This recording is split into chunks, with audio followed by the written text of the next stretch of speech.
to PrepTalk podcast. I'm your host Vartika and we are back with another interesting episode on AP exam. Today's podcast focuses on AP Physics 1. In this episode, we will understand AP Physics 1 in depth and how the exam can help you in your future goals. To take this podcast further and answer the questions, we have with us Om Prakash, Tutela's in-house physics faculty. Om, welcome to the podcast. Hi, Vartika. Thank you so much. It's a pleasure having you here. Okay. So the first question that we have for you is, what is the exam structure of AP Physics 1? Okay, so AP Physics 1 exam is designed to test a student's knowledge and understanding of basic physics concepts. Okay. Right? So this exam is divided into two parts. Mm-hmm. First is multiple choice questions and second is free response questions. The whole test is 3 hours long. Okay. And both the sections are 90 minutes long, means equally divided. Okay. Even the weightage of both the sections are equal. Okay. Right? Now, coming to multiple choice questions, we have 50 questions, Mm-hmm. out of which 45 questions are single correct questions, Mm-hmm. and the last 5 questions are the questions in which 2 answers can be correct. Okay. Coming to FRQs now, so there are 5 FRQs, the free response questions, in which one question is based on experimental design, one question is based on qualitative or quantitative translation, Mm-hmm. one question is based on short answer paragraph argument type, Mm-hmm. and the 2 questions are there which are directly the short answers. Okay. Means you have to apply the concept and then you have to answer the question. Okay. Right? Yes. So this is all about the exam structure of AP Physics 1. All right. So, what are some important topics of the subject? So there are total 7 units in AP Physics 1. Mm-hmm. Unit 1 is kinematics, in which the weightage is 12 to 18% of the exam score. Okay. Unit 2 deals with the dynamics, which is 16 to 20% of the exam score. Unit 3 is circular motion and gravitation, which is 6 to 8%. Unit 4 is energy, Mm-hmm. which is 20 to 28%. That is the maximum weightage of the exam score. Okay. Unit 5 is momentum and impulse, which is 12 to 18% again of the exam score. Unit 6 is simple harmonic motion, which is containing of 4 to 6% of the exam score. And the last unit is torque and rotational motion, which is 12 to 18% of the exam score. All right. So, how would you rate the difficulty of AP Physics 1 as compared to the other subjects that comes under AP Physics? So, as an AP Physics 1 teacher, I would say that the difficulty level of AP Physics 1 is comparable to other AP Physics subjects available. Okay. Each AP Physics exam covers different topics and requires the student to have a deep understanding of the subject matter. Mm-hmm. AP Physics 1 focuses mainly on mechanics, Okay. right? And the things that you should be knowing prior to the start of AP Physics 1 is algebra and trigonometry, Okay. right? So, so AP Physics 1 basically is a kind of introductory college course, Okay. right? Introductory college physics course. Mm-hmm. So, you should be aware of the basic mathematical techniques of algebra and trigonometry. All right. So overall, if you see, like obviously AP Physics 1 has its own structure, its own Mhm. content. AP Physics 2 has its own structure and content. Mm-hmm. Now coming to AP Physics C, it has 2 different exams, mechanics and E&M. So Mhm. it has its own exam structure and own content, Right. right? So overall, if you see, the difficulty level of each AP Physics exam depend on the student's prior knowledge of the subject matter, Mm-hmm. their level of interest and dedication towards that subject, and their ability to apply physics concept to solve those problems, Mm-hmm. right? So with proper preparation and their study, students can excel in any AP Physics exam actually. That's good. That's good. Okay. So, what about the benefits that are associated with taking an AP Physics exam for a student who is, let's say, in their higher education? Okay, so AP Physics 1 is actually, we have just discussed about it. Mm-hmm. Like AP Physics 1 is basically the introductory college course, the first semester course, right? Mm-hmm. So it helps in many areas, like the majors that you are going to take, right? Especially the STEM field, right? The other field that it can help you in is like the architecture, the astronomy, the chemistry, the computer science, and there are so many majors that AP Physics won't help you. Okay. Right?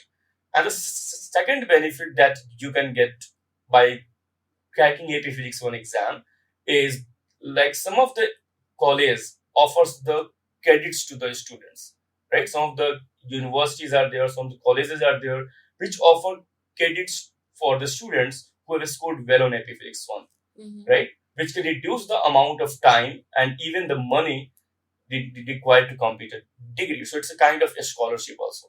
Okay. So these are the two major benefits of taking AP Physics 1. So what kind of practice questions should students focus on while preparing for the exam? Okay, so there are two sections in AP Physics 1, multiple choice questions and free response questions, right? So obviously the content that AP Physics 1 exam has is so much descriptive and in-depth, right?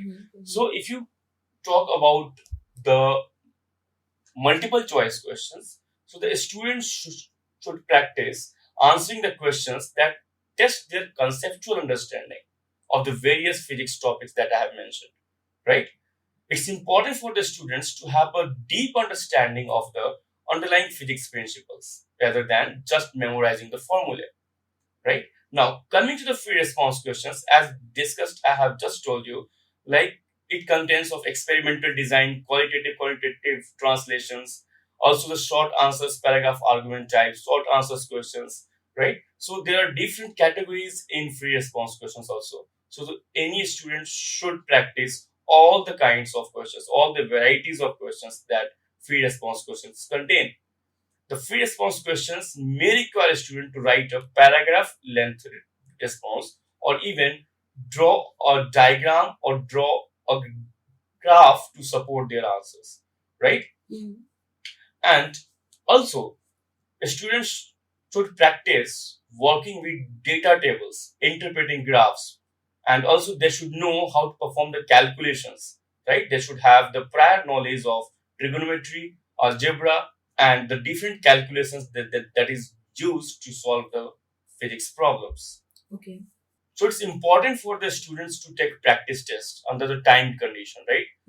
Because after completing the whole syllabus, the whole MCQs, FRQs, practice and all, so there comes a exam cycle now, right? So student must practice those exam cycle, those practice tests under the time conditions of 3 hours. Like they should devote 90 minutes to the multiple choice questions part and 90 minutes to the free response questions part, right? Okay. Like they should be feeling like they are appearing for the real exam. So they should be very much aware of the timing, their accuracy, their time precision and all. Okay, so when we have our FLT cycle here at Tutela, there are many students appearing for the exam and there are questions that are very common in terms of mistakes that they are making. So how can students avoid those common mistakes while they are in their practice sessions and avoid doing them at the time of the actual exam?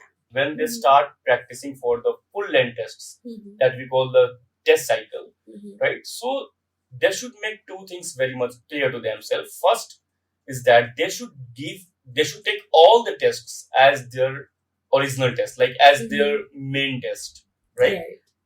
What I mean to say, like keep in the mind the time constant, okay? That you should finish the whole test in that 3 hours only. 90 minutes to MCQs, 90 minutes to FRQs, right? So this is the first part, like how you can manage the time, okay?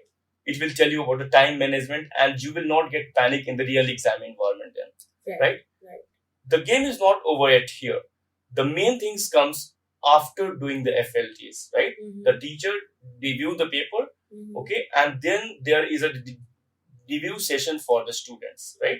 Okay. So students must be available there, must be present there to take the review sessions. Whatever the doubts they have in their FLTs, they should ask freely to their teachers, right? So that they can understand like which part they need to focus more. Okay. So before appearing for the actual test, there should be very much. So before appearing for the actual test, they should be aware of their weak areas and they should work on that, right? So what happened here, after completing 8 to 9 FLTs, they are fully equipped with all the concepts, all the areas that they should focus on, and they are fully ready for the actual AP Physics 1 exam. I know you've sort of answered this question before, but I really want you to emphasize it further, that what majors does AP Physics 1 help you with? Because for students to have clarity that why they are taking AP 1 has to be very important, because unless they know why they're doing it, they won't put that much of interest and end up procrastinating the exam and probably not prepare that well for it. So I would want you to make them understand why it is important for what majors they're appearing for. Correct, Vartika. I agree with your statement. Like they should have the prior knowledge of their career goals, right? Like what benefit they are going to get out of AP Physics 1 exam, right? Yes. This will give them a kind of motivation, like why they are working that much hard, right? So as discussed, we have just talked about this. Like AP Physics 1 can be beneficial for those students who are interested in pursuing a variety of majors in STEM industry. Okay. So the majors that they can go for, like the career goals that they can look for after completing AP Physics 1 or after having the understanding of AP Physics 1 content and all, is architecture, astronomy, chemistry, computer science, computer software engineering, construction management, electronics technology, engineering and industrial management, environmental science, geology, marine biology, mathematics, and also pre-physical therapy. So these are some of the majors that they can go for after completing their course in AP Physics 1. So overall, AP Physics 1 can provide a solid foundation for students interested in pursuing various STEM majors. Okay. Right? And those interested in other fields that value critical thinking and problem solving skills. All right. Understood. So, if you think that you are somebody who is choosing for a major that includes, as Om said, critical thinking and problem solving, then AP Physics 1 is one AP that you should definitely go ahead with. So, with this, we move on to our last question. What tips should students remember while preparing and appearing for AP Physics 1 exam? Okay, so there are some of the key points that the students must have in their mind before preparing and before appearing for the exam. Okay, so now coming to preparation stage. So during preparation stage, starting from unit 1 to unit 7, they should be able to understand, they should have the deep understanding of each and every topic, because every topic is correlated to the other topic. Okay, this will help them to strengthen their concept in multiple choice questions, because the options there are a bit confusing. If you don't have that concept, if you don't have a crystal clear concept, you may get confused. Okay, so that is why you should have a deeper understanding of all the concepts. Now coming to FRQs, they should practice all the varieties of FRQs. They should not skip the experimental design part even, right? Because most of the students skip the experimental design part, which they should not do. Okay. Now coming to the qualitative and quantitative translations. So what kind of questions are asked in this? Like they should have, they are given some of the data, and based on that, they are asked some of the questions, right? And that contain basically data tables, data interpretations, right? So they should practice those kinds of questions also. Okay. So this is the preparation phase. Now coming to during appearing for the exam. So before appearing for the exam, they should make sure that they have practiced all the kinds of questions that they have in their syllabus, in their content, right? They should practice many of the practice tests, many of the multiple choice questions. They should attend the review sessions so that they can get clarity over their misconceptions and all. So that during appearing for the exam, they should be fully ready for the main exam. They should not panic during the exam. They should not get any sort of confusion or anything. There should be like, yes, I am fully equipped with all the concepts now. Right. Right. I think being confident when you appear for the exams make it a lot easier in terms of scoring well. So with this, we end our today's podcast. Thank you so much, Om, for being here and giving us the information that you did. Thank you so much, Vartika. It's a pleasure. So, to all the listeners, I hope this podcast was fruitful for you. If you did like it, don't forget to give it a thumbs up and share it ahead with your fellow friends who are in the same journey as you. And don't forget to subscribe to our channel, and I'll see you in the next podcast. Bye bye.